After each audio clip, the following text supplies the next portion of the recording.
bass guitar. I know that's one of your passions. Bass, one of the things that I'm always looking for with a bass guitar is just, can I hear the notes that he's playing? And it's really hard to get clarity in, that 100 hertz to 400 hertz range sometimes. And is the sub portion of the spectrum, is it out of control? And so I try to listen to all the notes that he's playing, and are they musically tracking along with what he's playing? And that's the key. If it's a big punchy part, then it needs to be a big punchy part. If he's trying to do this really smooth run, is it note, note, note, note that's sticking out that's not appropriate with what he's playing? And I know with subs arrayed in larger systems, especially when you have a left cluster of subs and a right cluster of subs, the probability of you being in an area where the subs are summing and an area where the subs are canceling is pretty probable. And some of that is just not able, you can't fix that at the console. That's a system issue. But if your subs are arrayed evenly to where you're getting good coverage over the frequency spectrum, and the bass player is playing, and he hits a note that sticks out, you can go and reach in for the EQ, and usually the bass guitar is mostly a monophonic sound. It's usually playing one note at a time. It's not like a guitar where there's harmonics and stuff like that. So it's usually kind of one note thing, and you can kind of go in and go, oh, those frequencies are, need to put a little notch here or there.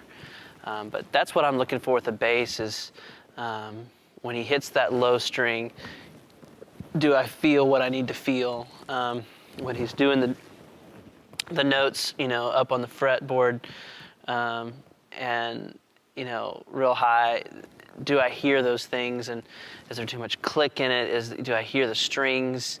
Do I need to pull 1K down or up to hear that detail? All of it's dependent upon the player and the instrument and the tones that you're getting from there. But of course, that's kind of what I'm always looking for, is that even, smooth sound. Usually run it through a compressor, but you got to be real careful with compression, especially on this instrument, because you can really eat the tone up pretty quick if you're not real careful about what the compression is going to do. Be real careful with really fast compressions on an instrument like this, because it will literally chew the sound apart if you've got fast attack and fast release on your bass. I tend to do a little bit slower attack and kind of fast release, because I want the punchiness of the notes to stick out, and I want that punch to come through, and then the note to because I don't want it to just rumble everywhere. So that helps sometimes with a little bit slower attack and what have you. And with the fast release, if a note sticks out and then the compression will get out of the way fast enough for you to kind of keep a good foundational part of your mix. So bass is a pretty key part of the mix, and making sure that it sounds right across the spectrum. So, but I believe we've talked about this a lot before, is the way the system's set up. I mean, the way the subs are arrayed are a huge part of your low end in the room, and you can do whatever you want behind that console, but if you step 7 feet to the right, it can be a completely different bass tone because you're in different pockets of summation and cancellation.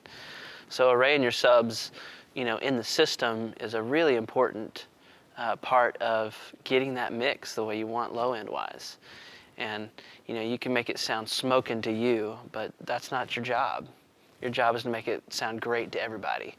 And how your system is tuned and how those subs are timed in properly, or whether they're not timed in right or not, that's a big deal. So.